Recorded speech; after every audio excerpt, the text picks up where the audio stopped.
พวกกินบ่ได้หรอกเดี๋ยวมันจะอดตายกินคือเราอดตายแท้ๆครับพวกกินนะของไทยของไทยพวกกินบ่ได้หรอกเดี๋ยวมันจะอดตายกินคือเราอดตายแท้ๆครับพวกกินนะของไทยของไทยพวกกินบ่ได้หรอก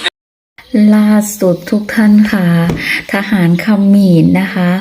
รถทหารเขมรตกในคลองทุกคนค่ะแล้วทหารเขมรบางคนออกมาอัดคลิปบอกว่าสินค้าไทยบอกินบ่ได้จ้ะบอกินต้องอดตุยแน่ๆเลยสถานการณ์แบบนี้เนาะแทบจะโหยหิวอาหารคิดเบิงสภาพนะคะจากที่เหตุการณ์บอกว่าจะไปประชิดชายแดนระหว่างไทยกับเขมรแต่สภาพในการเดินทางเป็นแบบนี้แล้วและนำซ้ำทหารเขมรเนี่ยต้องพากันอดตุยอีกหลายคนเลยเบิ่งแต่สภาพนะป่านนี้ยังมีการอยากจะมา